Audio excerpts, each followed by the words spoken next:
Welcome to Comic Book Streamland, and thanks for pulling up a seat. Tonight, we're chopping it up with real comic book creators, the ones out there in the trenches, making books and getting them into readers' hands on their own terms. This isn't a right versus wrong kind of show. No gatekeeping, no ego. This is Shop Talk, like a late night bar conversation or a barbershop debate, raw, honest, and unfiltered. So if you're cool with being a fly on the wall, stick around, drop a comment, and let us know you're in the room. We want to hear from you. And if you're catching us on the restream, don't be quiet. Show some love in the comments. Oh, and don't forget to take that towering stack of unread comics and slam it down on the like, subscribe, and share buttons. We both know that pile isn't getting any smaller. And now, without further ado, let me show you who my comic book cohorts are for tonight. You are 30 seconds over on your time on that. What are you talking about? That took you a whole minute to get through all that. Can I enjoy it? Let me stretch it. Last week I was too fast. Now it's too long. No, you were still too slow last week too. That's why we were telling you. You gotta pick it up. Yeah, your cadence is a little too. You know what it is? It's what? You're reading it off, so your cadence is a little slow. Oh, are you reading it? Cadence. Last week you guys didn't like it, so I went with something different this time. You just gotta speed it up a little bit, not a lot, just a little bit. Yeah, but I had it nice and speedy last week. I barely breathed. I mean, oh my God, you guys are the hardest fucking critics. like, what was it? What was it? Ray said. DM Ray said you guys could get into a room by yourself and argue with, nobody else. I mean, he was not referring. That was similar to a statement, very paraphrased, by the way. Similar to the statement he said, but he wasn't talking about us. Oh, I think he was. He was being kind, especially after today's little thing about, you're going too fast. Oh, you're going too slow. What are you fucking? You driving Miss Daisy over here? Yeah, make a left. Come on, guys. Well, shit. I mean, I gotta say, it's a little criticism. That's all. It'll be worse. Tomorrow on your thing, I want to hear your intro. I want to hear it every week. I said his intro is like 12 seconds long. Right. Hey, thank you for liking and subscribing, and we're checking in on. He doesn't click. He doesn't say that. He never says like and subscribe. He just tells you what it is. Yeah. It's comics. What is it called? I don't even don't know what it's called. Indie Comics Explained. Yes. Yeah, Indie Comics Explained. It's Indie Comics Explained with Jay Dee Calderon, and together I put together another great group of people, and here's the first guy, and it's you. Yeah, like that's he's like 12 seconds, and he's in. And believe it or not, I do hit like and subscribe though. You see you? I'll have to listen again because that I don't remember that part. I say it every week. Hit like and subscribe. It pays to be the young guy in the group. Okay, I got still stuff in this noggin. All right, I want to say what's up to the people that are hanging out with us in the stream tonight. Greenland Burks, y'all rescheduled for me? How thoughtful. Damn right, brother. I just sent out a box of stuff to you, dude. So watch your mailbox next week. You got stuff from everybody. Mr. Burke, Mr. Burke's going deep on the BDI catalog right now. Yes, he is. Yeah, I also sent him a box this week too. What? Oh man. Oh, see, you didn't send him anything. I was the first one to send him stuff. Oh, okay. Go ahead. All right. Come on. And I have another box I gotta send him because I just got. Remember what I just said. The first one to send it to him, right? He knocked on my door. He can ring my bell, and I shipped it to him. Yeah. I got it. You got Jello in your hands. It's nice. It's flexible. Today. Oh. Trade paperback number 8. Number 8. Dude, you could whack somebody across the chops with that bad boy. You know what I mean? Just that's a chair shot in the mouth. You know, it's funny. This isn't even the thickest one. I got one over there that's thicker. Oh, yeah? Yeah. Oh, way to go. Okay. That's what she said. Never to me. All right, go ahead and back up. That's right. Back up. Wait. Who, William? Them or me? Me or them? Very suspect. Marvin Wayne, the only kind of madness is macho madness. Oh yeah. All right. Does everybody have to do the finger thing when they do? What do you? That was a good macho. That was a good fucking macho. What do you mean? Come on. It's mid. Yeah, mid. It's mid. Mid. Yeah. Mid. Mid. Like Very the Dark mid. Knight. Like the Dark Knight. It's mid. Mid. I just did the. I did the finger thing. I did. Oh yeah. Come on, man. And I mean, listen. Here's what I'll give you credit for. What? You're wearing the glasses, so I'll give you the credit for that as part of your impromptu macho thing, because those glasses are macho glasses. If they were like tinted black, they're macho glasses. That's the shape. I had a really good macho. I had a really good macho, a cosplayer, come by a booth, and good thing I don't clear out my cachet over here, because this is a good macho. Here we go. Yeah, I'm here right now, live and direct. Yeah, because you know something, when I take one shot only of the madness, yeah, you know what I feel? I feel unstoppable. Yeah, unstoppable, like a locomotive going one way down that lonesome highway. Unstoppable comics. Wow, yeah. I loved it. That's a dude. He cut a great promo. One way. Uh-oh. How did you guys get muted? What happened? What the fuck's happening? How do I unmute you guys? What the fuck? What's going on? What are we doing? How did you guys get when muted? You watch that, yeah, and then you watch you, yeah, you're mid, because that's the top. That's true. That was good. He's how many times has he been cosplaying as that?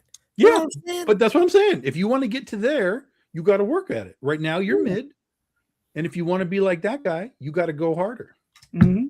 That's it. Yeah, go harder. Yeah. I'm gonna get cut up like him. Here we go. Screaming Space Skull Studios. Hello there. Granda, what's up, brother? How we doing, Papa? Randy Savage would be proud. That's right, Burks. Sign me up for the madness, says Mr. Studios. Yes. And then Jake the Snake. Is that you? Yes. I don't know. I met Jake the Snake one time at a signing. He was Jake the Snake. Yeah. Like, he was definitely Jake the Snake. Yeah. Yeah. And then I went to a wrestling match that night. It was like a local wrestling match, but it was sponsored by, so he was in town to do the wrestling match, and then they brought him in to do a signing at a Comic-Con or at the comic shop. And then so we went to this match, this local comic thing at the end of the night, and Jake got in for the last match to like save the champion or whatever. And he put a DDT on the bad guy, like sort of out of the blue to save the good guy, and the fucking place blew up.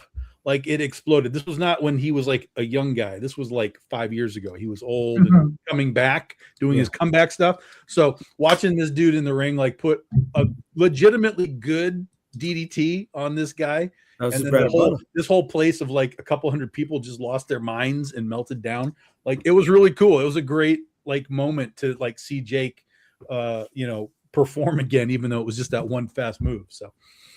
Yeah, I got a bunch of wrestling stories. My boy used to run a wrestling promotion here not here in New York, but in Jersey. And I met a lot of guys behind the scenes. Good and bad experiences. All worthy to tell, just not all worthy to be told live. I got to see Jake and Macho. Now that I'm thinking about it, I got to see Jake and Macho wrestle. Back when Macho was the Intercontinental Champion, it was a Saturday night's main event. Cool. And it was.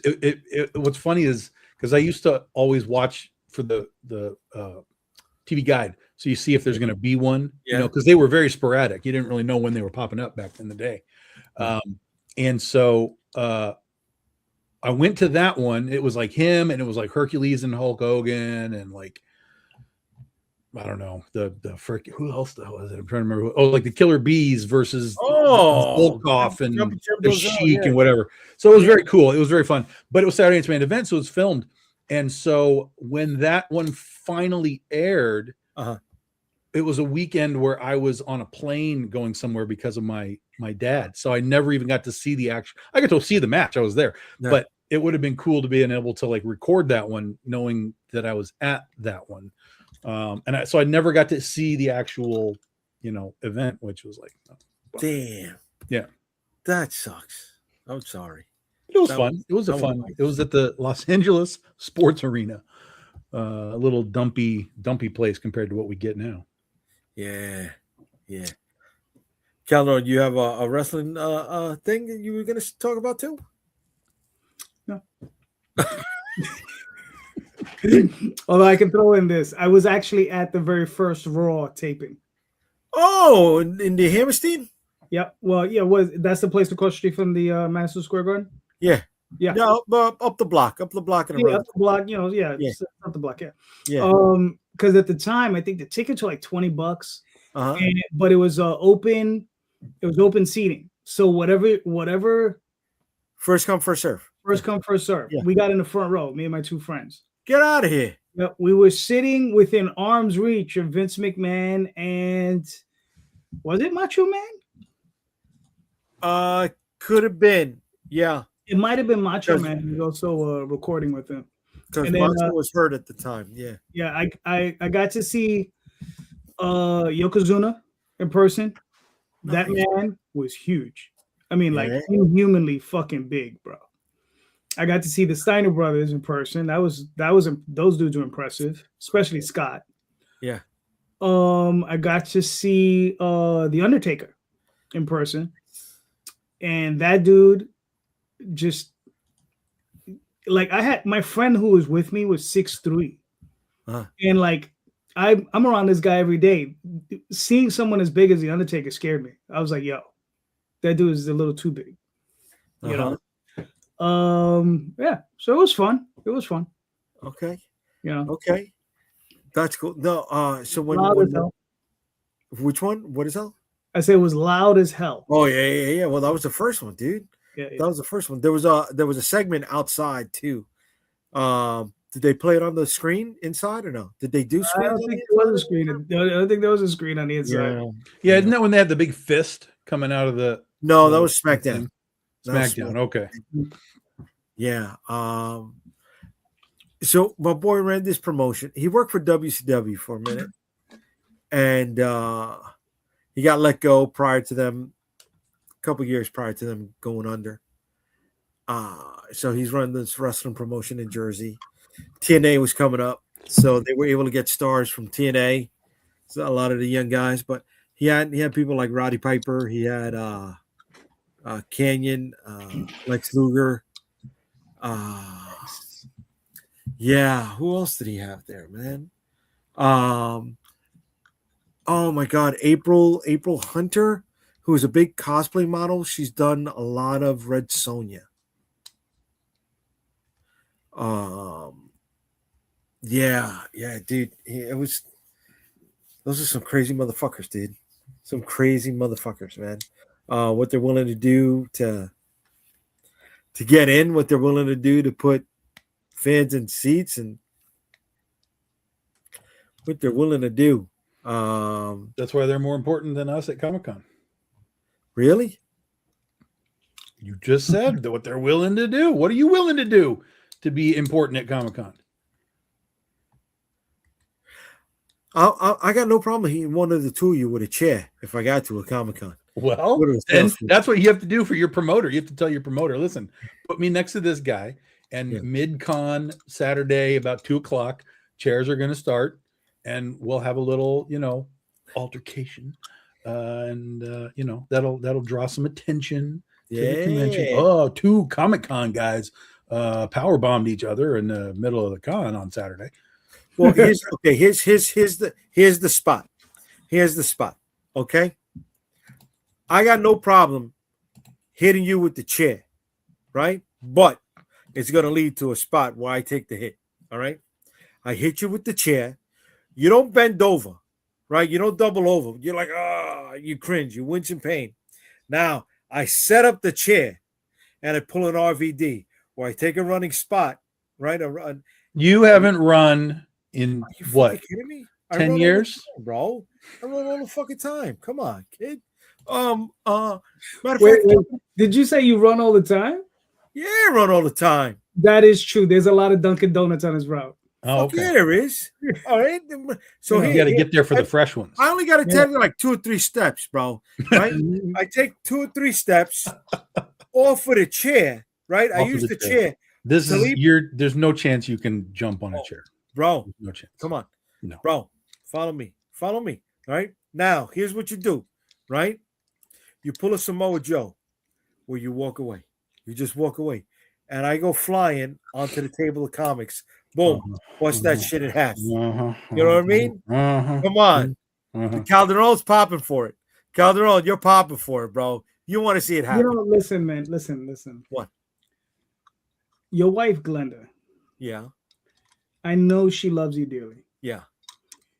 And She's not letting you take bumps. I don't think I could allow myself to see you hurt her that way. Right. Her soul. Right. Because you will just demolish yourself doing that. Oh, 100%. It's not the first time. And then you know, she's the one that's gonna be feeling for you. Yeah. I told you guys I wanted to be a stuntman when I was a kid, right? I told you that. Right? I used to do some wild shit. I'm paying for it now. My body's really fucking big. It's 30 years in the past. Just remember that. 30 years in the past. Shit. God bless you. God bless you. Well, you know what? I could play that both ways because I did it. I did do the stupid shit when I was not jackass stupid. Like, you know, the guy, what's his name? Going over the alligator pit with fucking turkey legs in his drawers. you know, I mean, not stupid shit like that, you know. But the spot I just gave you guys, here we go. Don't tempt Jay with being a dumbass. So I almost got kicked out of my sister's wedding. Okay, the after party. Here we are. Everybody's in the hotel having a great fucking time, right? And there's this great big office table in the communal area, and everybody's hanging out, lounging. I get on the table, and I slide across this fucking table like I'm Michelle Pfeiffer and the Fabulous Baker Boys. You know what I'm saying? I'm just like smooth, babe. That line never pops for anybody, and I think it's such a great fucking line. I love that fucking line. The delivery, you know, it's fucking terrible. But go ahead. It's a great fucking line. Anyways, so I slide across this fucking office table, right?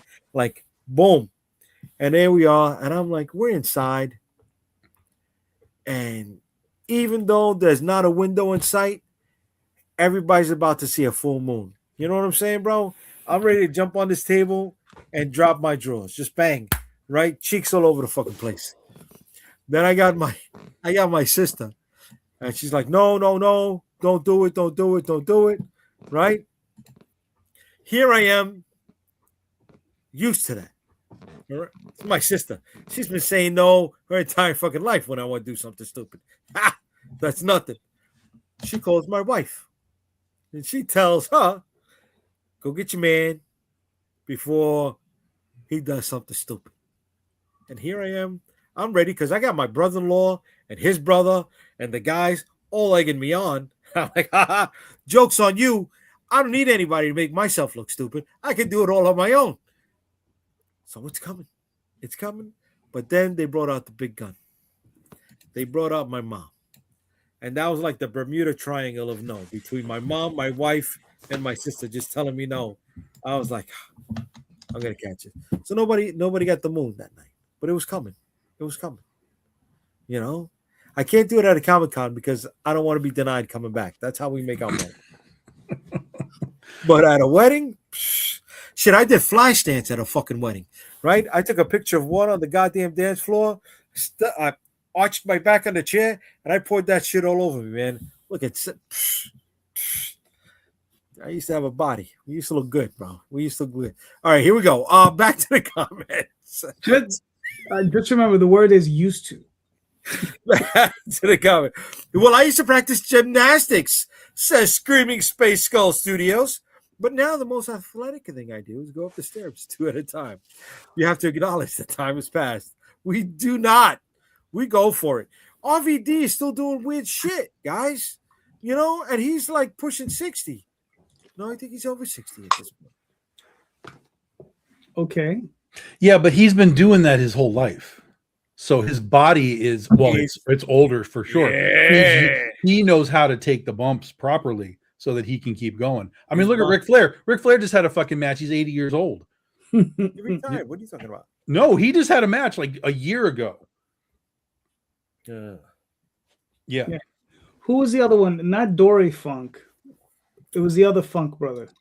Terry Funk. He passed away. Terry Funk. Yeah. But Terry Funk was doing backflips in his 70s. Yeah. Off the top rope. Yeah. Oh, let's go. Forget about Mae Young.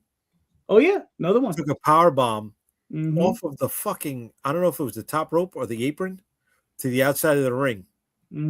Through a table. Yeah. In her late 80s. Yeah. Fucking late 80s. That is the toughest motherfucker out there. All right. Yeah.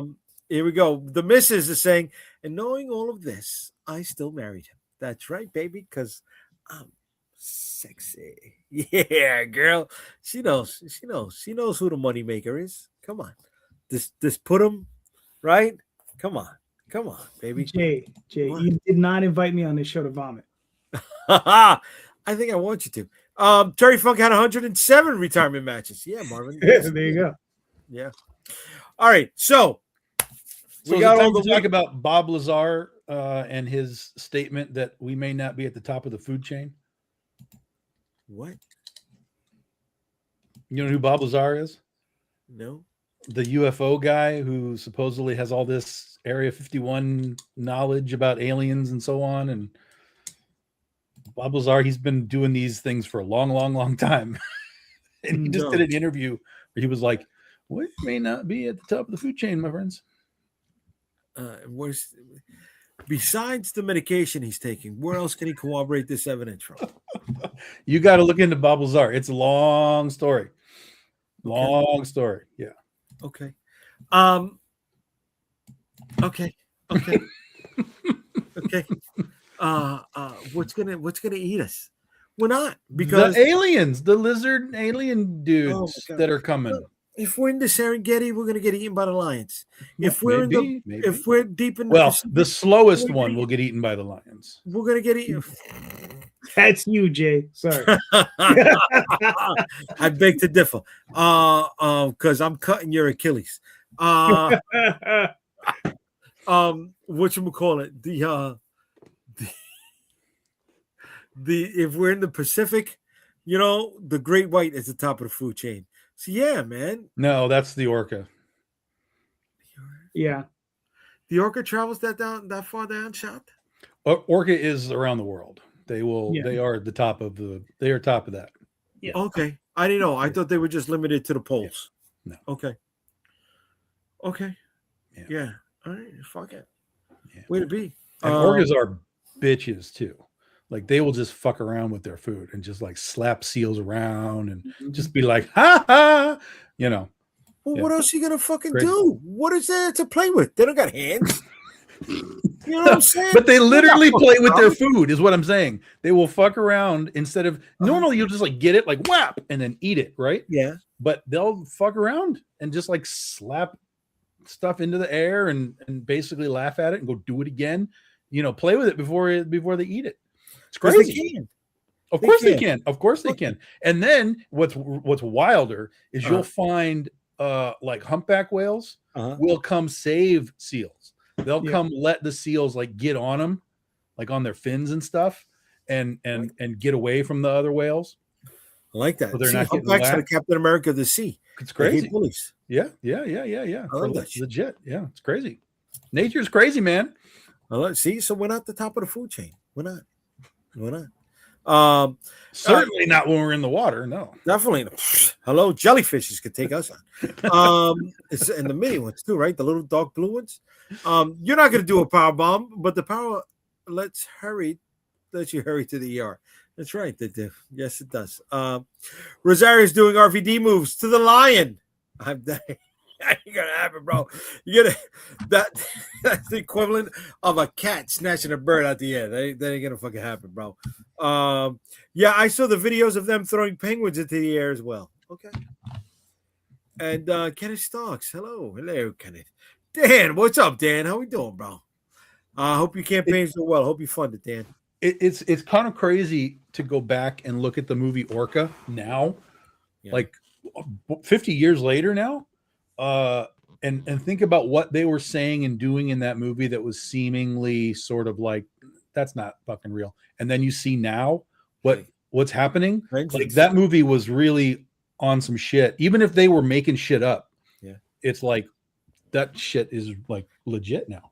That movie had me scared to get a full leg cast. Right, because you live on the ocean and are dangling it off of a sliding house that was on sliding house, the fucking Arctic Ocean. You're not worried about the sliding house. You're just worried about the cast. I'm worried about the cast, okay. Bro. He snapped that motherfucker clean off. You know? Yeah, but it required a sliding house. He got hurt by the ankle, and he tore it. Yeah, by the fucking bikini line. Yeah, come on, that's some fucking water pressure right there. Just don't be in a sliding house, and you'll be okay. Well, I don't know. I think it's more the cast than the sliding house. You know what I'm saying? You can snatch that shit, pop that motherfucker. Like right if an orca is going to just like jump out of the ground and get your leg, if you're in a cast, I'll agree with you. But I think it requires a sliding house for him to get you. You got to remember, I'm a kid when this shit happens. Understand? Right? I'm a kid when this happens, right? and for me, it was, how does Bo Derek go from 10 to fucking getting her leg bit off by an orca? You know what I'm saying? Was she not supposed to be wearing the fucking braids? Was that appropriation? You know, did she get fucking punished? Right? Yes, she got punished. That's the whole point of the movie, is the whale is punishing the entire community to get the fucking captain out on the sea so we can fuck up the captain. It's a revenge movie. So yes, she got punished. She was hanging out with the people that were bad, so she got it. She got it. She also got it in Tarzan, if you saw that one. Oh, both. Oh, no. Yeah. Both fucking movies. Both movies. She was fucking she got done dirty by Dumbledore. Right? What was the name? Who's Dumbledore? The first Dumbledore. Right. There was a guy from Gladiator. No, it was the guy from Gladiator. Right. Richard Harris. Right? Mm-hmm. So Richard Harris got Bo Derek raped in the Tarzan movie. And then he got her fucking leg bit off an orca. Richard Harris is the fucking problem. Well, yeah, that's sort of how the stories go. Richard Harris is the fucking problem. Fucking Richard Harris. I think there's more in the ocean than the house and the cast. Okay. Yeah, bro. You know, it's the fucking ocean. Is Jared Harris playing Dumbledore in the show? Or no? His son? I don't know. No, it's what's his face? I forgot his name. Harry Potter needs to just go away. Can't believe they're remaking it like 10 years after the last movie. Yeah. Like, come on, let it die for a little while. Give it some space before you bring it back. Yeah. John Lithgow. Oh yeah, John Lithgow. That's right. Yeah. It's a good actor. I like John Lithgow. It's an interesting choice. Yeah. Mm-hmm. You know, he played that redhead demon in Buckaroo Banzai. I mean, he's a good actor. I've seen him in a bunch of stuff, but for me, he's Third Rock from the Sun forever. He is that guy. Like, oh my God, that show was so amazing. That cast was ridiculous. Fucking Marvin, you know, Marvin, you should have fucking been here, Marvin. You should have fucking been here. Because look at his timing. John Big Boutte. That's right. I heard John Lithgow say it in my head the second you popped that up on screen, bro. Oh. You know, I try to get the wife to watch fucking Buckaroo Banzai. She wouldn't watch it. That she made the right choice. I mean, I watched it not too long ago. And I watched it in 20-minute segments while I was eating. Yeah. So it took me about a week. It made you feel good, like it was you like turned it into a TV show. Yeah, it's like it's something to watch one time, maybe, but it's not something you come back to. No, I mean, I'm sure if I had seen it when I was 11, yes, I would have probably enjoyed it. You know, all of that stuff is different. Like I had the comic book of it. Like they did a Marvel movie adaptation of it. Okay. I'd never seen the movie. Mm-hmm. So my only like understanding of it, outside of a little bit of seeing some of it later, is the comic book, and I had no fucking clue what was going on in the comic book. So I was like, nah, I'm not going to bother with this. Look at that fucking cast. Oh, it's a great cast, but that doesn't mean it's a great movie. It's Jeff Goldblum. That doesn't John mean anything. Lithgow. You can tell me Jeff Goldblum hasn't been in bad movies. Like, yeah, it's been, but I mean, so that was one of them. So the cast doesn't really necessarily translate to making it a good movie. But. Dude, Clancy Brown, Carl Lumley, that weird Italian guy.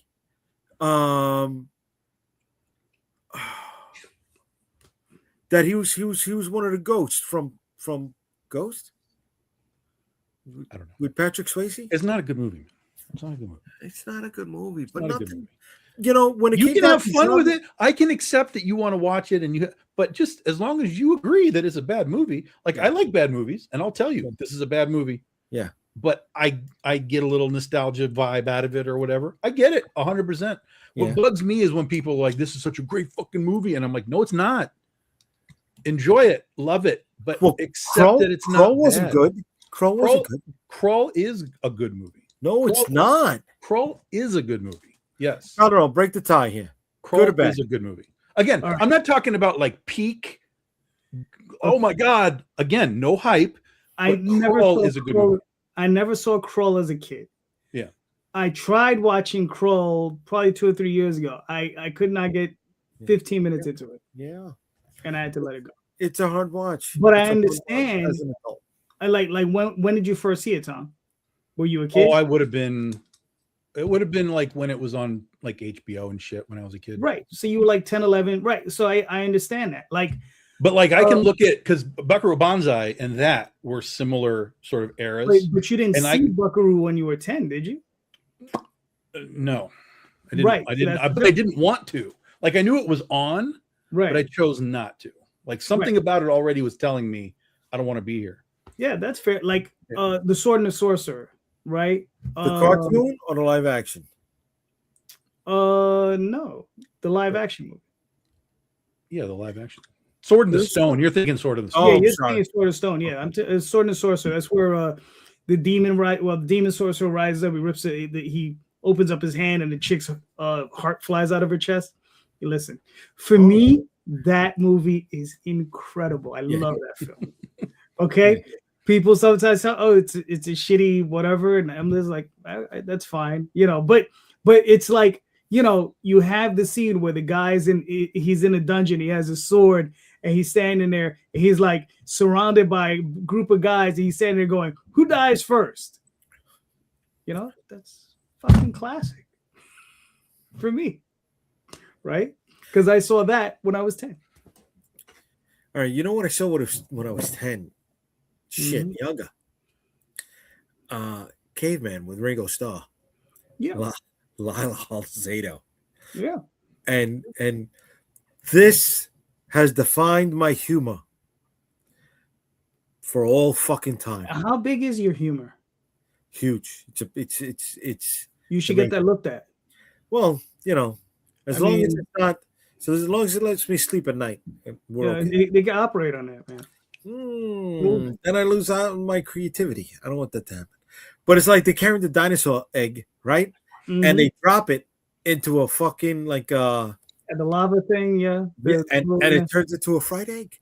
Yeah, I thought it was fucking hilarious as a kid. Mm-hmm.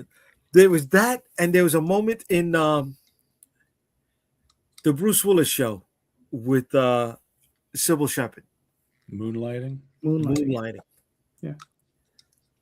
Where he has a flashback fucking medieval storybook sequence.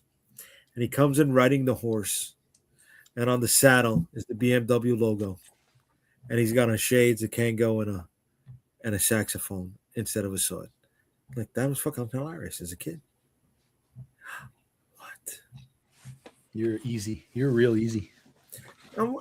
You were talking about stuff when we were 10. Yeah, that worked for me, bro. How does that not fucking work for you guys? Come on.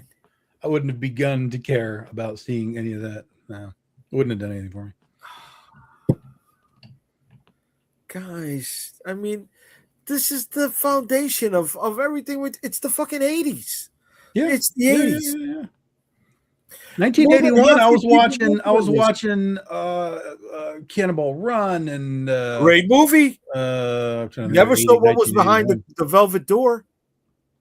The green door. The green door. The green door. The green door. Was it a real porno or was it made up for that movie? I think it was based on something real. Yes. Okay.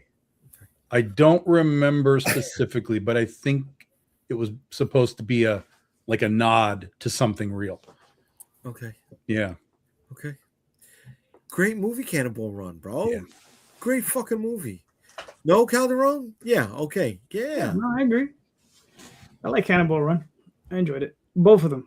Come on, man, Mr. Voight. Come on. I made my wife 13 years than me watch a ton of movies from when I was a kid. Oh man, bro. That statement could go a lot of ways, Pop. That one I'm not gonna touch that one. I'm not gonna touch that one. Okay. 1981 Raiders of the Lost Ark, American Werewolf in London, Evil Dead, Stripes, Time Bandits, Excalibur. I'm sorry. The Howling. Oh my God, no. I don't mean to laugh, brother. Excalibur, great movie. Excalibur and the Green Knight. Clash of the Titans. Clash of the Titans. For Your Eyes Only. Yeah. For Your Eyes Only. Dragon Slayer. Dragon Slayer. Yeah. No, I love that fucking film. The Flyer was good. I just thought the guy from Ghostbusters 2 wasn't a great lead for me. He didn't do it for me. Here's a deep cut. Here's a deep cut. You guys remember Victory, the soccer movie with Sylvester Stallone? Oh, yes. No. That's a deep cut. Yeah. Yes. Wow, that wasn't a good one. Yeah. I don't know if that's a deep cut or just forgettable. It's not great, but it's I just saw it not long ago. I think it was on like it was World War II, right? Yeah, it's a World War II movie. Yeah. The concentration, not the concentration camp, the Peel War camp, and then they fight the Nazis in a And he had the guy from Dark Shadows on there, the remake Dark Shadows. Well, Michael Caine was in it. Oh, Pele was in it. Yeah. Pele. Who else is going to pull off those moves, right? Yeah, he got to do his bicycle kick to do a score. Yeah, it's good. It's a fun movie. It's goofy and batshit, but it's a fun movie. I don't know if it was fun because they were in the concentration camp. Yeah, but I mean, they were just playing soccer all the time and trying to escape. That was the whole thing. It wasn't that they were trying to play soccer and win. It was that they were going to play soccer and escape during the soccer match. That was the whole movie. It was sort of like Great Escape, but with soccer. No, it was the other one. What's the other one? Oh my God, the Burt Reynolds one. The Longest Yard. Longest Yard, yeah, sure. Right? Which one came out first, Longest Yard or Victory? Well, Victory was 81. Longest Yard may have been a 70s movie. You might be. I don't know. Longest Yard 74. Yeah. Yeah. So that's a story. What is that? A genre or a story trope? What? Escape because there was the Longest Yard, right? Victory. Yeah. Was it Stir Crazy with Gene Hackman and Richard Pryor? Yes. Right. Not Gene Hackman. Gene Wilder. Gene Wilder. Right? That's a whole different war movie when you put Gene Hackman in there. Right. Stir Crazy. Then you had the remake of The Longest Yard, and you had the Guy Ritchie Longest Yard. Right. Oh, and then you had the one with Mel Brooks and his wife, and Bancroft. I don't know that one. Were they were the actors that escaped the concentration camp during the play? I don't know that one. Are we going to start talking about Schindler's List in a minute? No, I couldn't watch Schindler's List. I couldn't watch that. Yeah, good movie. It's a great movie, but it's not. Movie. It's tough. It's not. Yeah, it's not like a rewatch. I saw it one time. That was enough. Yeah. That's a tough Like movie. it's worth a watch. Like Yes. legitimately, like watch it, but you won't want to come back to it. Yeah. So in Like Passion of the Christ, like it's a pretty good movie, but you're not coming back to that. Yeah, I refuse to watch that one. I knew it was gonna happen. Me and my friend were both. Like I'm going to tell you the most fucked up part. I'm going to tell you because I was there when I was married. I was with my wife at the time. So we're watching it and we're going through the movie. Okay, it was like pretty good. And then you get to the point where they like catch him and they like beat the shit out of him, right? It's like whipping him, right? And it doesn't stop. And you're just like, motherfucker, enough. And then so he's like tied to like a stump or something like on his stomach, right? So they're like whipping him on his back. And then they're like, okay, stop. And you're like, okay, fine, let's move on. And then like the Roman dude, he does like this. And they flip him over and they do it again. And it's like, yo, come on, man. Like it's so uncomfortable to watch. Like, you know why you're watching it, but it's like you could cut some of this out. This is crazy. And then it moves on through there. But that was like that moment you were like, I'm out. I'm out now. You had a cringe scene too, Calderon, or no? I've never seen it.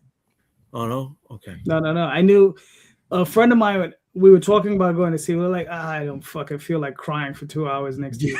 Yeah. It's like, well, you don't even cry until like that moment, like that when that happens. Like the rest of the way, you're just like, God damn, like it's crazy. Yeah. He did. In Saving Private Ryan, there's a scene at the end. You know the big defense scene where the guy gets stabbed in the chest by the Nazi, and Upham was just downstairs, and the blade is slowly going into the chest. He's like, no, and the Nazi's like, and Upham is just so, he's a young kid. This is his first time in the field, and he's just there with the rifle, petrified, as that guy comes down the steps and looks at him. It's like, yeah, motherfucker. That was a cringe moment for me. I can't watch the movie because of that. Just there was no blood. There was no blood. It was just really good fucking acting. Yeah. There's moments like that even in kind of weird, awkward movies that you're just like, fuck, that was just a great scene. The rest of the movie kind of is like whatever, but you just get those moments that were like, yo, you got to shake it off. Got to rub some dirt on it and be, you got to Gen X up. I'm like, oh no, I'm all right.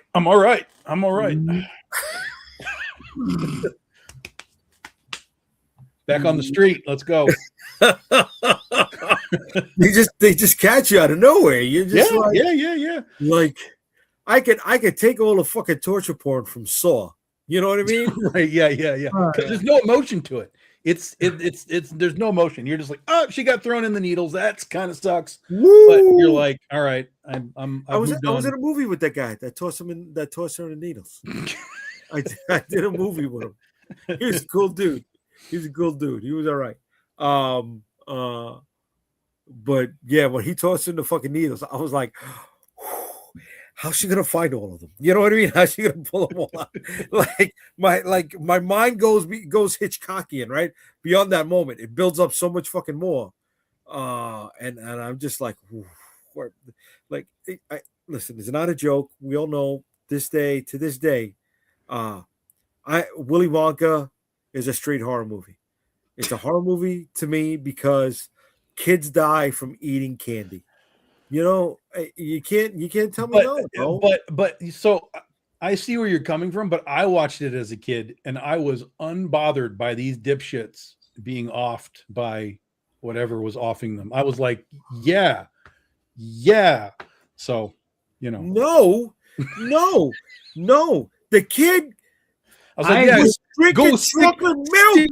Stick your head in the river and see what happens. Is whatever. Bro, he was drinking chocolate milk and he got sucked into the fucking tubes. That's right. Right. I love You chocolate deserve to milk. die for that. That's right. No. You deserve to die for that. No. For being such a greedy fucking shitbag. It's chocolate milk. Who doesn't love chocolate milk? We're not talking about that. We're talking about the fact that he's a greedy shitbag. Bro, they killed the kids for eating fucking candy. Yeah. Yeah. It's fine. Yeah, he left the factory. You didn't see them waiting outside. Okay. Yeah. They were done. It's fine. Maybe he just became Oompa Loompa food. Yeah. Bro, hey, I'm not trying to be an asshole here, but the Oompa Loompa scared me from little people my whole life. Right? Nothing. It's really wild, right? Nothing about that movie bothered me when I was a kid. Yeah, I Nothing. agree. Like absolutely nothing. Bro, I thought the Time Bandits were the bad guys in the movie because of fucking Willy Wonka. Well, they kind of were. Yeah, they were the bad guys. Yeah, they were going around fucking up time. Yeah, and they were bandits. Yeah, literally in the name of the movie. This took a fucking turn. But they were the protagonists of the story. It was you were supposed to enjoy their adventure, but they were going around thieving from the world. And basically, it was a free will story because God was like, this is free will. You guys get to do what you want to do, but it all catches up to you. So that's the underlying foundation of the whole movie is free will. God gives you free will to do shit. What do you do with it? And they decided to steal a map, travel through time, and steal gold. Yep. And I think the little kid was the protagonist. Now, granted, yes, the kid was the protagonist. This is correct because he was trying to be like, no, don't do that. Now, there was another level of evil because evil literally existed in this movie. So there was still one more level of like, this is the real evil. Yeah. But had they used their free will to not jump around the galaxy and steal gold, they wouldn't have gotten into that problem. Evil would have never gotten the map. None of that would have happened if they had just used their free will and stayed in heaven and created their fucking trees. Wait. They made trees? Yeah, they were part of like they said they were like part of the undergrowth division or something where they were making bushes and you know all that kind of crap. Yeah. So they were the ones that turned the kids' parents into charcoal? No, evil did that. Yeah. Okay. Evil did that because a piece of evil at the end didn't go into the box, the canister where they were collecting all his pieces. So one piece got left. And so when he woke up out of his dream or whatever, and it was in the microwave, they touched it and they all died. So it was a piece of evil that was left over. So there was like evil. There's like good, the supreme being. There's evil over here. And in the middle are the people with free will, which are the Time Bandits. And they chose to be bandits, which is the bad thing. And because they chose to do that, evil went through all of his machinations, got the map, all that shit happened. Right. And Kevin's parents died.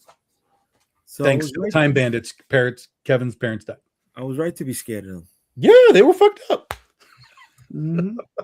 And British science fiction too scared me.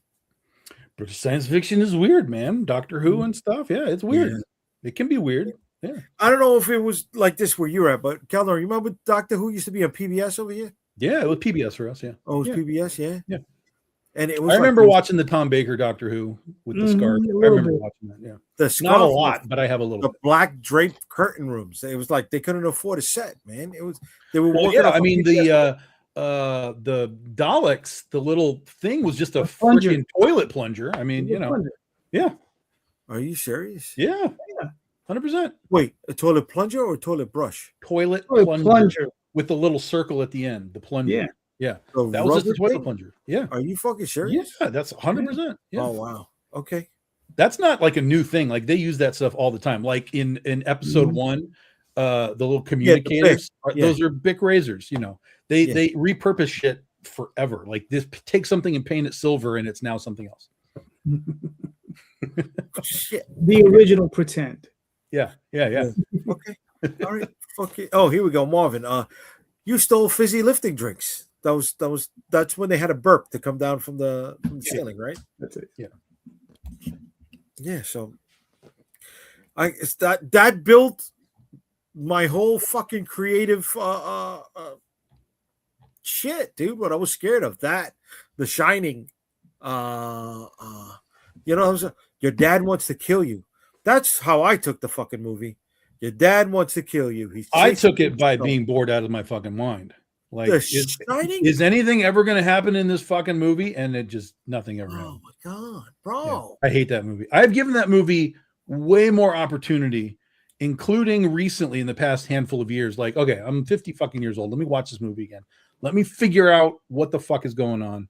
Why does everybody love this? Now, from the concept of like shots and all, like, that's a whole different sort of discussion. Like, you can talk about how it's filmed versus the story that's being presented. And so, yeah, it's shot well and it's got all kinds of weird shit going on.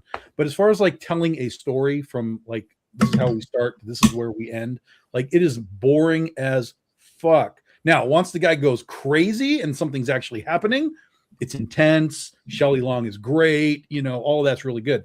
But to get there, like, can we just fast forward?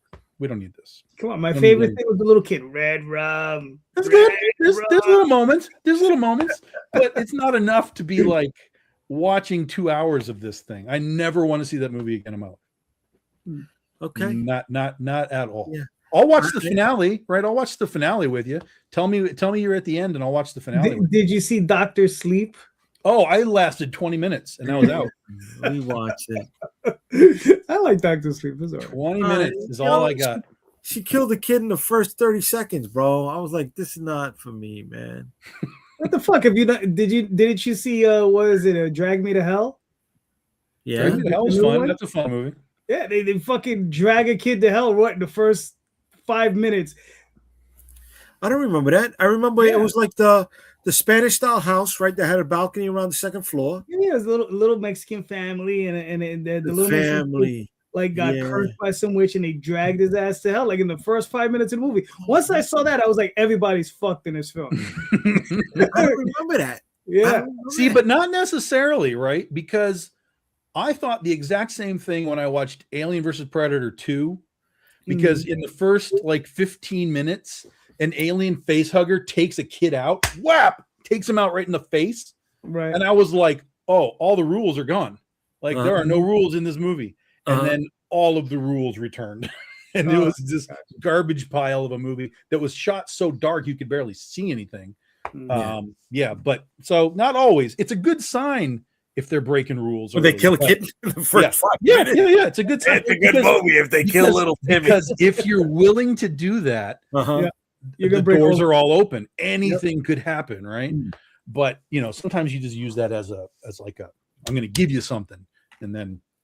Well, that's why if we're using that theory, that setup, that's why I think the fucking Welcome to Derry show was so good. Did you watch it? No, I never watched it. In the first look, forget it. It's almost a year old at this point. In the first motherfucking episode, they kill 5 kids.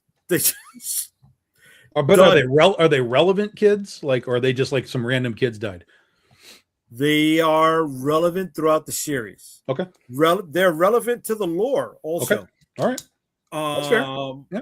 The first 5 minutes, 2 already gone from off screen. Mm-hmm. 1 goes. And then they build you up to the 20-minute finale of the first episode where you're just like, are you fucking kidding? And I mean, wow. See, I've heard pretty much really nothing but good about it. Yeah. For me, though, I am not deep enough in King's stuff. I don't know that I would get much out of it because I don't like it, first of all. I just don't like it. And isn't that sort of how it revolves? Is most of it's sort of the guy? Because I was familiar with it afterwards. Okay. I watched the first series, the Tim Curry It. Yeah. Mm-hmm. But that was what, almost 40 years ago? 40 years ago, yeah. When the movies came out, I was barely. I was touch and go with it, so I didn't see it. Yeah. But apparently the novel is huge. and he peppered moments in time where Pennywise could have existed. Sure. And that is what they're taking from the series. But that's what I'm saying. So it's Pennywise throughout the whole thing. He's Pennywise sort of the thing. Yeah, that's what I'm saying. I don't give a fuck about the stupid spider clown. Like, I just don't care. You gotta, you're gonna like it. Here we go. Marvin says they were set up to be main characters and got wiped, bro, wiped. Derry was surprisingly good, said Burks. Yes, the new movies and the show changed the lore. Yes, because they were directed by Andy Muschietti, I believe his name is. He and his wife.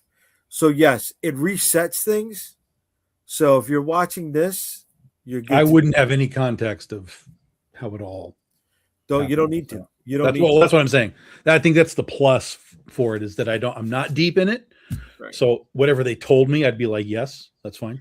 So they set up the next 2 seasons, and it's already been acknowledged that. Oh, I don't want more. I don't want more. I want to see. Give me a season and wrap it up. I don't want this dragging out. Dude, it was good. More. Yes, I don't want more. Burks. So yes. I'm out. No, Marvin and Burks. You know, this was the best part of the fucking series right there. If you know. It was good. It tugs at your heart in one moment, and you're like, motherfucker, don't do it. And they did it, and you're like, motherfucker. I can't recommend Derry enough. I think it's 8 episodes. 8 tight episodes. Go for it. And it doesn't just set up the it sets up the whole Stephen. It does what Castle Rock couldn't do. Expand the Stephen King verse. But I don't care about that. That's my whole point, is I don't care. Okay. Do you know what I mean? Like, I'm not a Stephen King specific guy. Like, there's a few things that I like, right? But like, I'm not in the verse. I'm not in the Stephen verse. There are any of it would really matter to me. So yeah. There are a few things that I like. Yeah. Not everything, but I didn't like the Castle Rock series. And it's like they learned from Castle Rock. They went 2 seasons with Castle Rock, and it didn't hold up, and this worked. Here we go. Burke says, I read it and watched all the stuff. If you don't like it, you won't like Derry. That's what I'm saying. I fucking hate that stupid clown. I hate those stupid kids. Like, oh God. See, but if you hate kids, you'll love the show. No. That's I hate kids. I hated those kids, but specifically like those kids in the movie, because that's my reference point, right? Because I watched both of them, and I was like, this is terrible. I just don't want it. I don't want it. Listen, so here's a great example of like TV for me, right? That I struggle with. So there's a Godzilla show on Apple called Legacy of Monsters. Monarch. Yeah. So the first season came out like, I don't know, 2 years ago almost. More. And it has like has Wyatt Earp in it. What's his name? Yeah. Kurt Russell and his son. It's Kurt Russell and his son. Has some other people. Like, the cast is really kind of insignificant except for him. But I was like, oh, there's like a Godzilla show. Cool. Let me watch a Godzilla show because I'm a big Godzilla guy.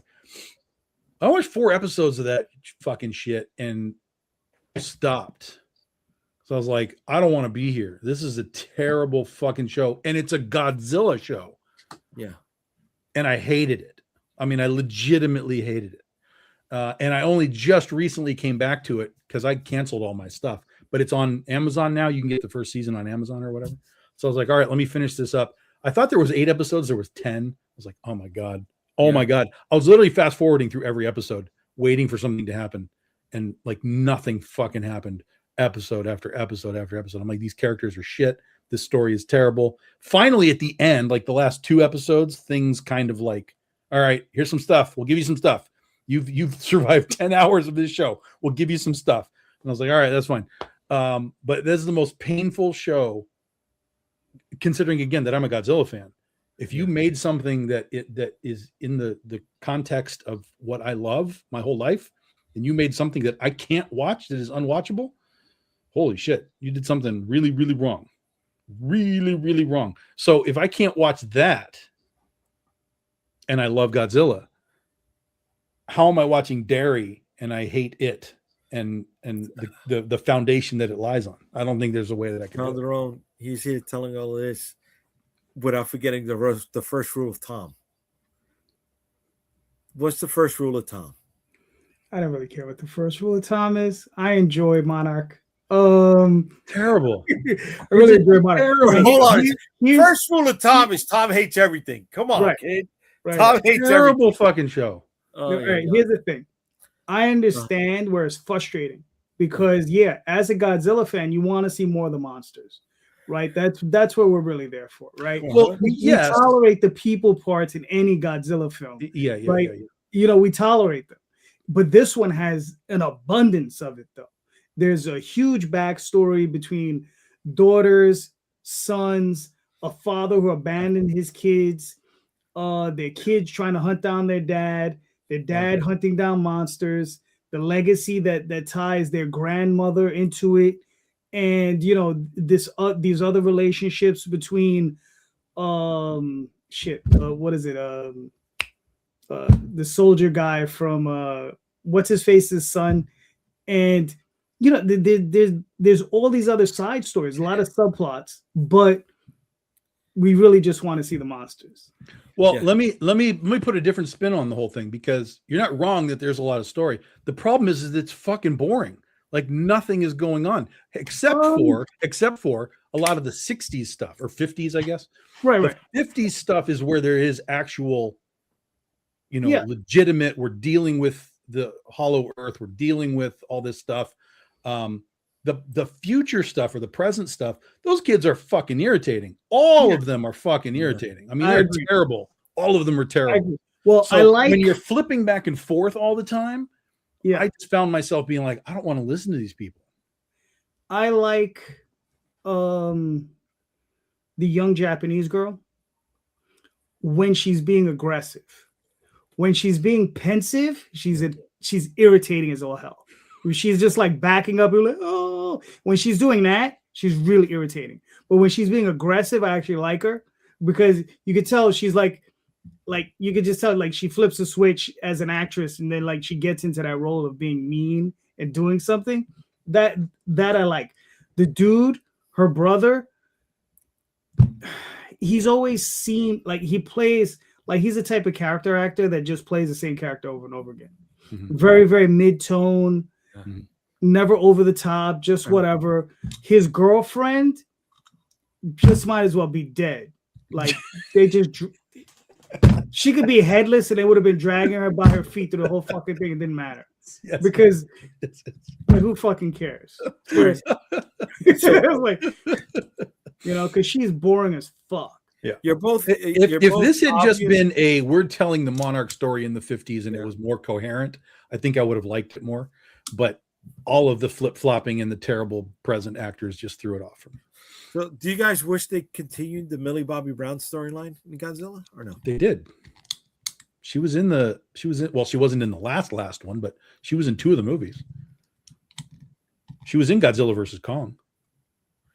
Really? Yeah.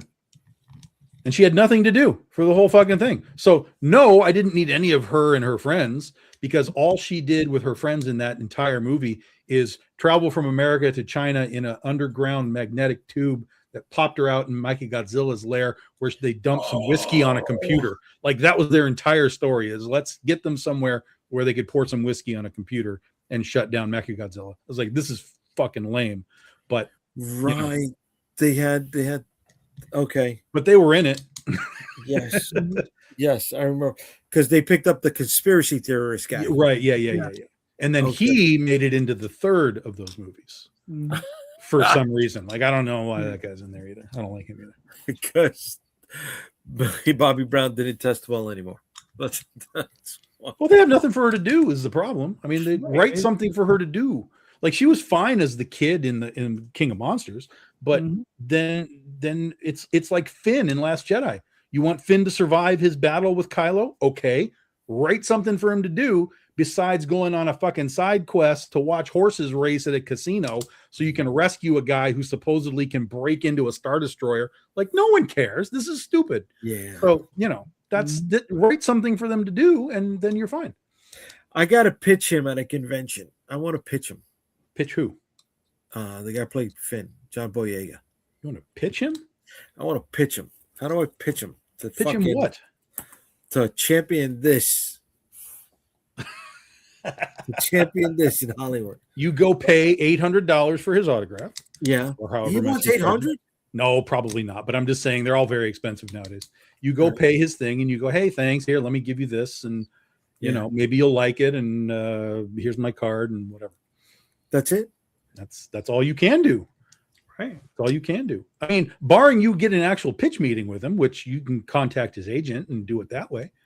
But, if you want FaceTime with him, you'll get, 37 seconds as he signs your thing. And you say, hey, I'd like you to take this with you.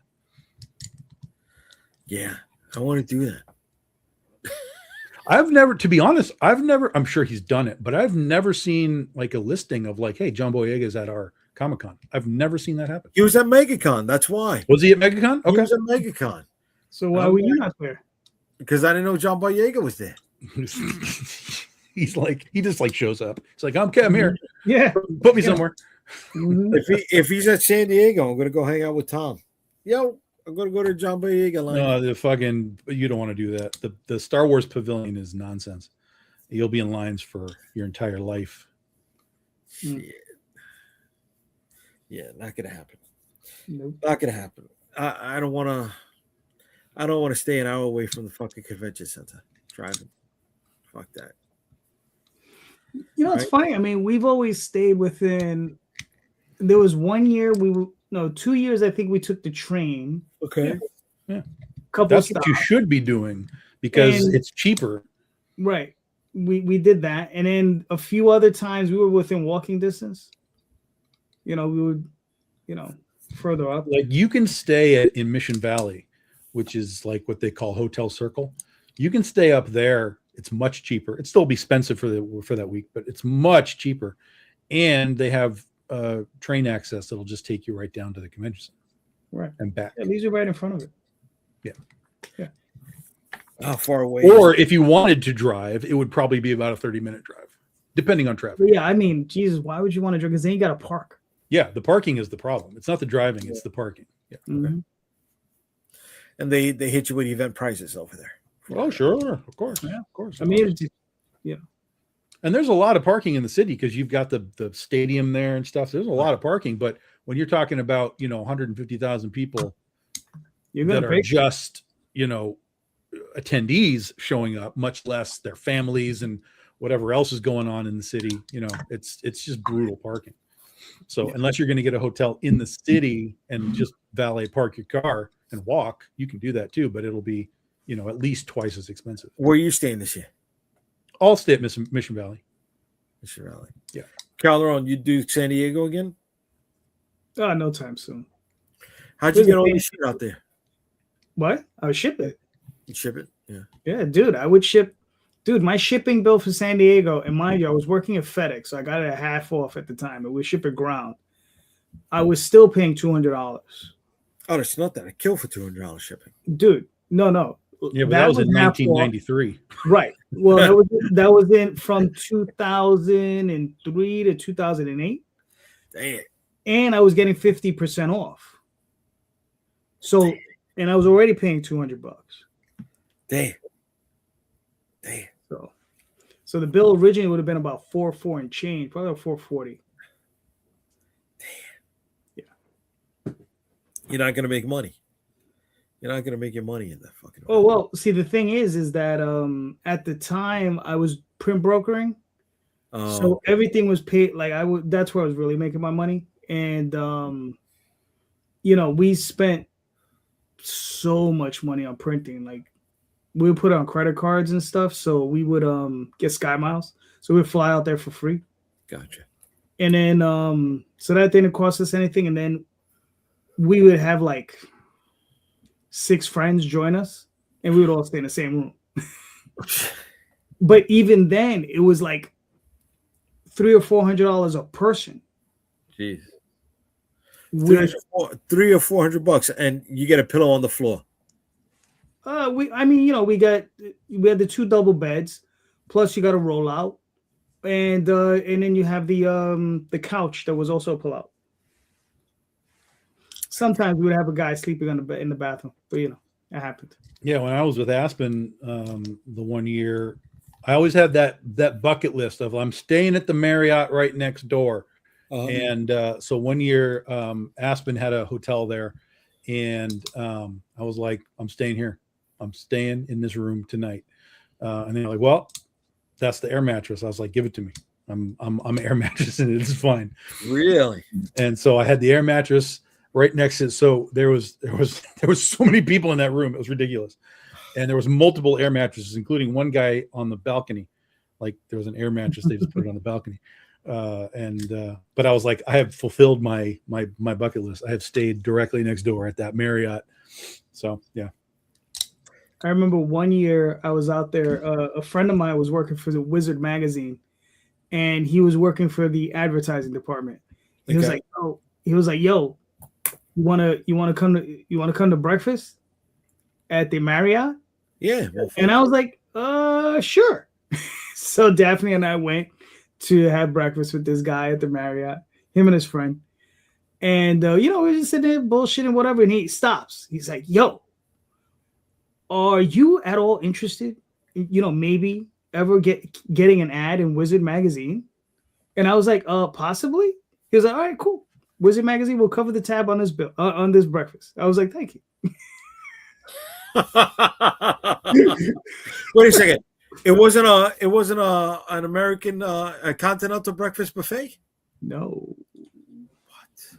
We went to the restaurant. We had a full meal, bro. Like it was very nice. And it was all paid for by Wizard. Wow. Yeah. He should have upped it. If you ever consider taking an ad out, would you like to stay in the hotel? Yeah. So what happens when you have high friends in low places? You know what I'm saying? Yeah, kid. Shit, I never had that kind of hookup. Cool dude. So, Tom, San Diego's what, the 26th this year, or prior to that? I don't know. June, July. It's the 22 to 26, I think. Yeah. Okay. Yeah. Okay. You're gonna be there the whole time, Wednesday to Sunday. Yeah. Way to be. Somebody's asking me to share the pitch. So okay, bud, you called for it. We're gonna share the pitch. No, right? It says the timeshare pitch.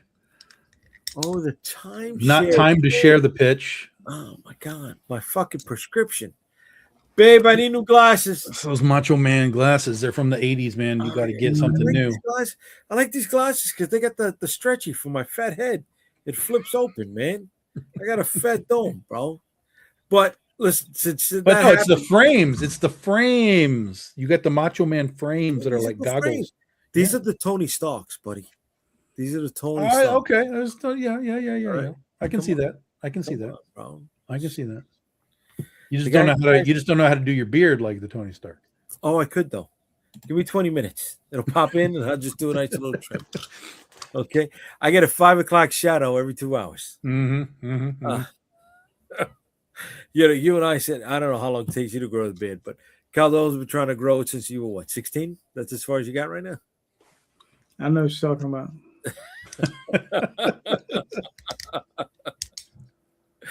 All right. So since some of us are expected to show up at work looking professional, you know what I mean? So yeah, I look professional. I look rugged. I look like a man who works outdoors. You look like shit. I don't look like a shit. I look like oh, I'm sorry. I didn't say shit. I said shite. I was watching those videos with that guy. The Patul, you look at like a he shows up on the reel. No, nothing. All right. Don't know what you're talking about.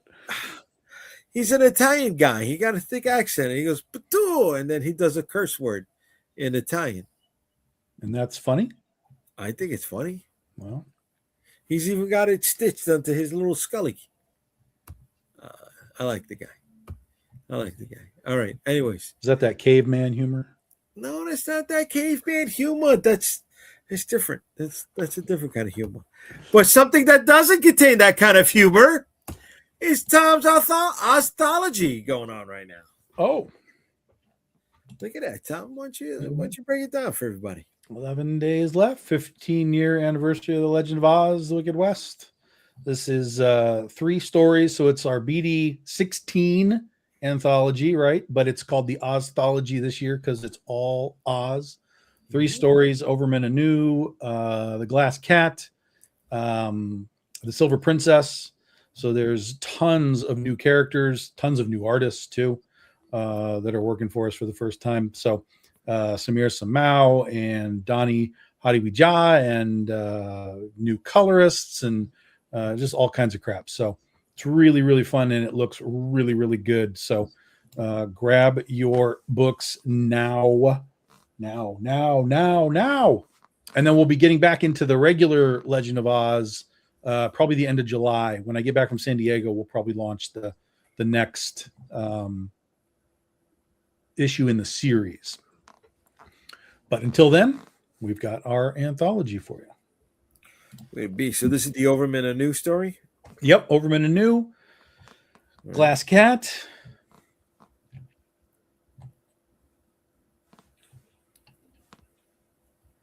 And the Silver Princess. Silver Princess has first appearance of the Silver Princess, plus also has first appearance of our Diamond Peacekeeper, Witch of the North, which has been discussed a little bit throughout the series, but has never been revealed.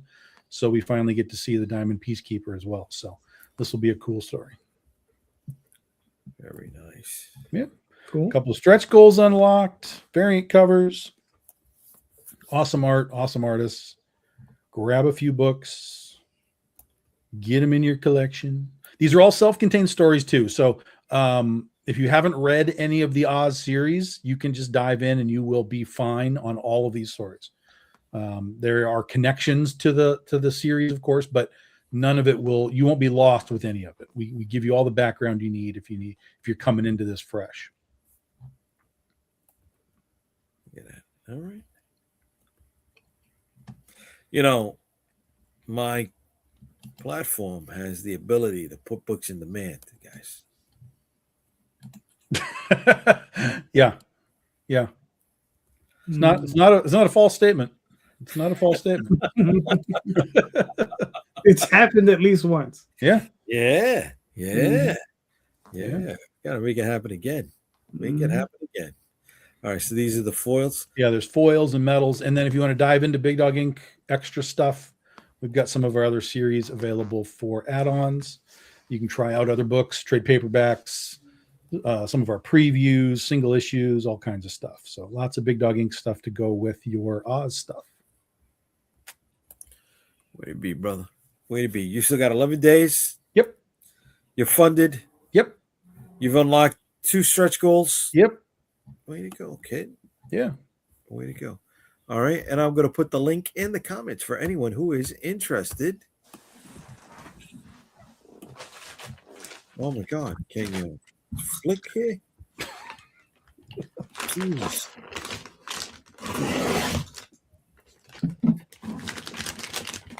Did you hear the controversy about C2E2 next year coming up? What is the controversy? They're doing it on Free Comic Book Day. Oh, well, that kind of stuff has happened before. I don't know why that's a controversy. Yeah, why would that be a controversy? Because people are upset that they are going to be fighting for creators with the convention. No, they're not. To appear at their stores. No, they're not. No, they're not. And I'll show you this, guys. Box opening right now. What? I thought you were opening up chips. Yeah. Bing! What? Creator Collector trading card set is here. Yeah, I didn't get mine. They are here. So if you don't have this one was available on the Legend of Oz January campaign. If you did not get this card, this is a stretch goal card. So if you did not get one of these, we still have a open tier. What do they call it? Late pledge. You can go look up Legend of Oz 26. There's a late pledge tier you can still buy. And if you do, we will get you one of these cards into your package of books. Sorry. But yeah, there it is. Oh, and then there's a back. Oh, dun, dun, dun. On the back is pieces of a puzzle. Oh, show that again. Hold on a second, buddy. Put that up again. Hold on a second. Yeah. Bing. They're shiny. They're glossy. They're beautiful. Yes. Yeah. Bing. Bing. Oh, what was that? What was that? You gotta pause the video. You gotta pause the video to get yours. So So on the back is a puzzle. That's my card. Rosario has his because yours is over, right? Vicky's over. Vicky is over, but late pledges. You have late pledges, so you can get that like one. Calderon has his. Yep. What was it? Which one was it? Dreamweavers. Dreamweavers. So all three of those campaigns are over.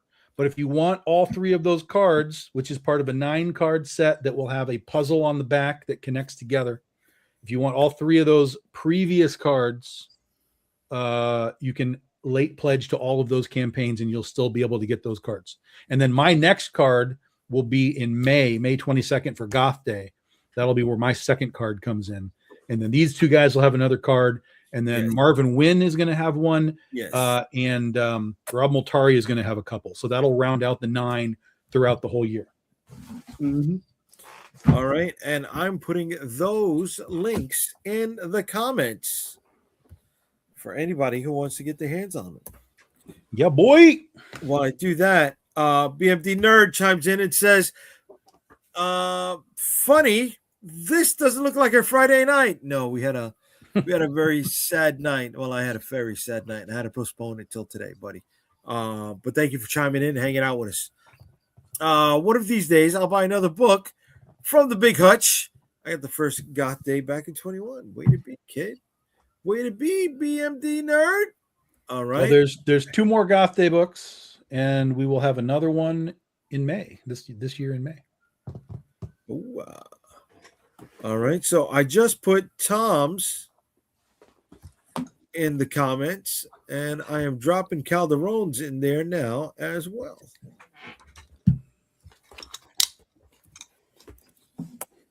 Oh, there's the set. Look out, look out, look out. There you go. Oh my God. Way to be on that. What are you doing to me? Jeez, it's not like I'm in the thing already. Oh, come on. You okay there? Yeah, it kicked me out of Kickstarter. Yeah. I got a special link so I can see which ones are the late pledges that are coming in. And it just booted me. After I just put up the 2 links. They're like, nah, we're gonna use this moment to get you out of here. So okay, I'm finally back in.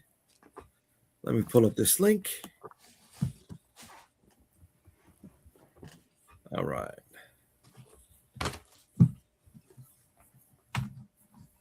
What the fuck? Where the fuck am I now?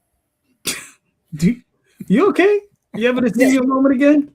No, dude. The window has me on like multiple tabs, but not on the same toolbar. All right. Shit. Damn. Yeah, it's been a long day for me, guys. It's been a long day for me, guys. So here we go. So all 3 links to those late pledges are right now in the comments. So jump on them if you can. They'll be available until December because it's going to be all year that these books will be coming out, like Tom said, for the entire 9-card set. Yep. Calderon's got another book coming out soon, right? Couple Coming out soon. And I do as well. You're going to be seeing the Storm Chaser Volume 2 pop up, the pre-launch link pretty soon. And for anyone who has backed the Dead Princess Vicky Sticks #2 on Kickstarter, all of the digital rewards have been sent out If there's a problem, you didn't get it, please reach out to me on Kickstarter, and I'll send you a new link. And that's it, folks. We hit the hour and a half mark. We rocking and rolling, right? And you know what's crazy though? What's up? You know what subject matter we didn't touch on today? Laser blast. That's what we didn't touch on today. I was through it. I was trying to get through it without mentioning it once. I know. I saw that. Son of a mother, man. We were almost out. We were almost You know out. what's funny is Oh shit! He goes. The doors. I have now seen. Yeah. It's literally, you know how people talk about like, oh, you talk about shit and then like Facebook shows you shit. Yeah. Like Laser Blast is appearing on my Facebook. Yeah. Like people just talking about it randomly. Yeah. Like it's happening. People are just like, oh, here's like a Laser Blast post. Like, you know what's happening? You know why it's happening, right? You know what's funny? Because of us. They have a sale currently running on these. Yes, they do. Yes, they do. Yeah. Yes, they so do. Jay, we might get you one. I'm not gonna have it. I'm not gonna happen. What day is Tom's good with like tying in his books to launches of like days dedicated to whatever? Yeah. When's Turtle Day, Tom? Turtle Day? Yeah, because that's a turtle without a fucking shell. Yeah. So, Turtle Day, I'm sure, is a real thing. Turtle Day, World Turtle Day is I'm telling you, May 23rd. It's the day after Goth Day. You can make that Galactus's new herald, bro. Tell not me. gonna happen, buddy. Leave Galactus alone, please. You can put it. Listen, No, I'm just is he messing with you? Did he say always. You know what? World? Here's the thing, right? Like, think about this. It never even occurred to me. Like, we were talking about Charles Band and all the fucking movies that he's made. Yeah. There's never been like an attempt to remake any of that stuff, like Trancers, or they made sequels, obviously, but there's never been like, hey, you know what? Like, this is the 40, 50 year anniversary of these movies. Why don't we try and budget them up and make something out of them? I think that's kind of I don't know. Maybe that's just him. Like, he's just one of those guys that's like, let's just keep going, versus like going back over it again. That's a possibility, but right.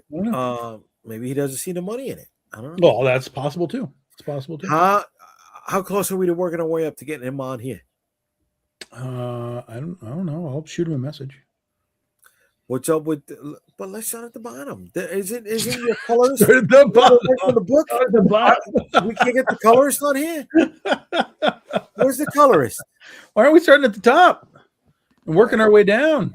Are you afraid? Oh. Are you nervous, Rosario? Are you nervous? No, we got to build it up, bro. Build up the momentum. Carry this over.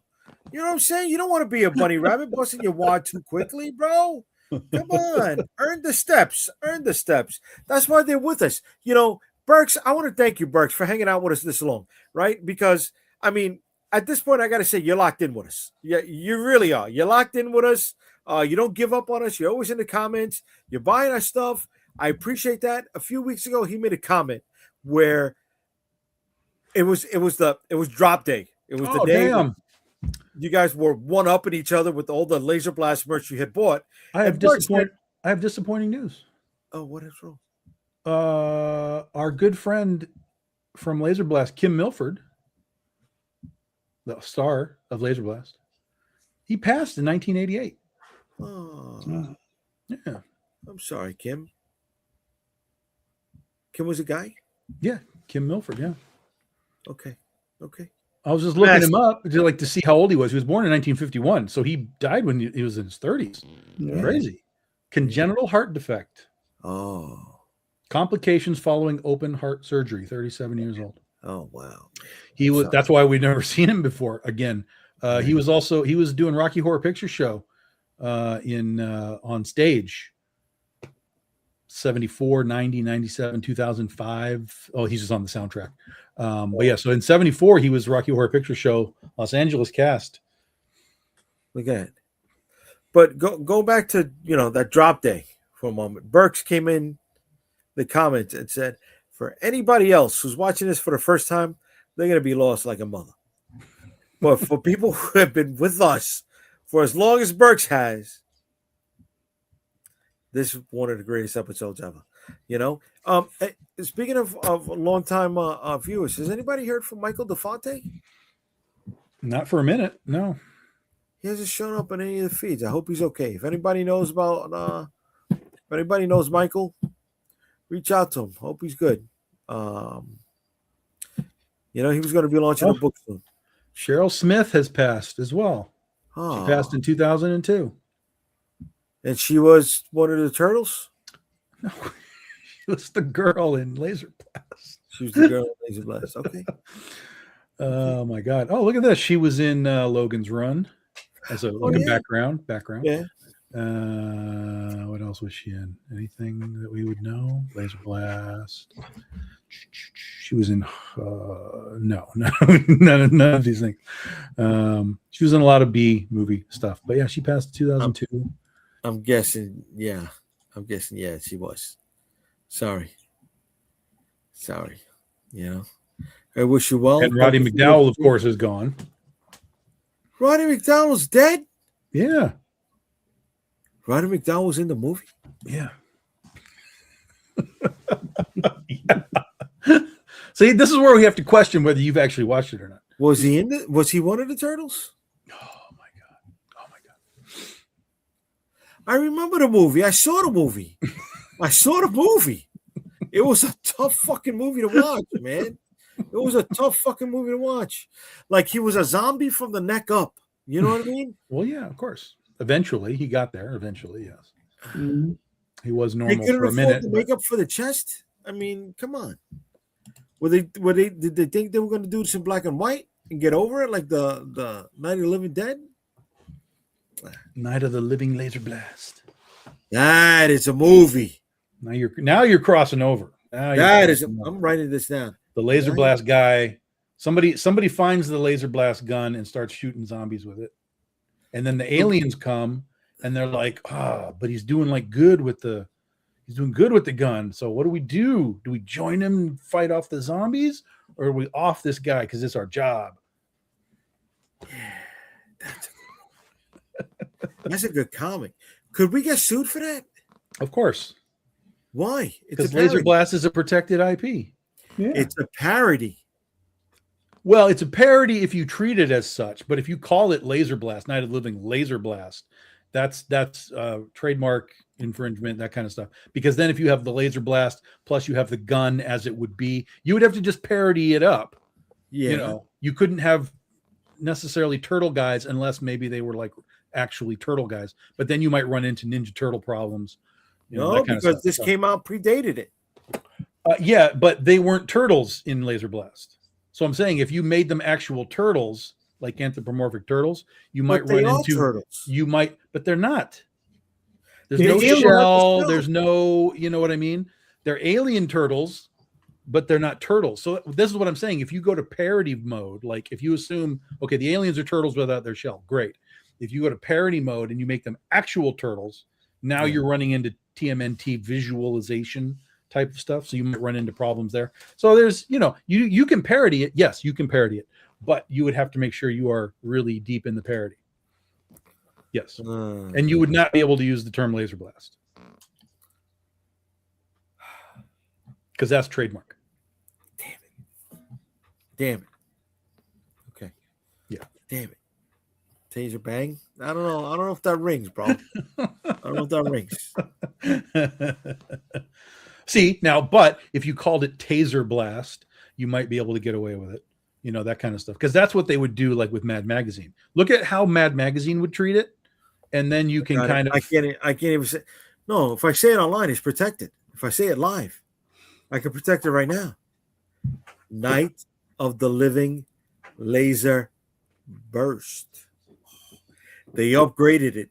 That's worse than Taser Bang. I like Taser Bang better. No, what are you talking about? It's a cannon, not a rifle. But it's Taser Bang. So then you get to start to parody the gun, what the gun does. Because again, you couldn't just give him the big circle thing. Yeah, you know what I mean? Burke said it. It sounds like BDSM porn. It does. So it's the porn version of Laser Blast. It's Taser Bang. Yeah. Yeah. Well, then it gives us another market. I don't know. Anyways, ladies and gentlemen, I want to thank you all for hanging out with us.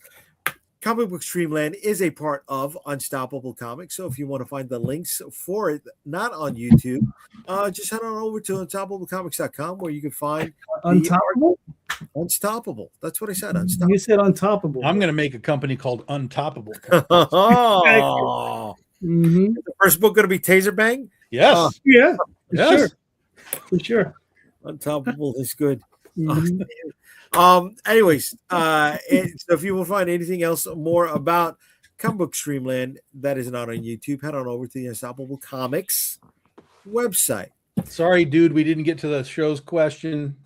We This did. What are you entire talking about? episode. This whole thing was about madness.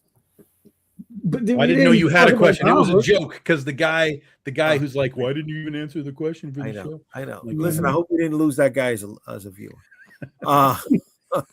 All 16 of you that were here tonight, I thank you and I appreciate it. All right. Tom, let everybody know where they can find you, bud. BigDogInc.com, Kickstarter.com. You can find all our stuff. All right. Calderon, where can they find you, buddy? Instagram, Twitter, Facebook, YouTube tomorrow night. Back here with these two guys. What? Again. We'll be here. Kickstarter real soon again. Got one more campaign to fulfill. Oh, do we get holiday pay for doing a stream on Easter Oh, tomorrow? of course, yeah, sure. All right. Sure. No one's gonna watch, so you know. Exactly. Gosh, they're gonna watch. They're gonna watch. And I want to thank everybody who has been hanging out with us. If you want to find me, you can head on over to unstoppablecomics.com or follow this. For all of my Follow social media. this. There you go. Follow me. Follow me. Thank you, everybody. Have a good night. See you next Friday when we return, 8 p.m. Eastern. Have a good night.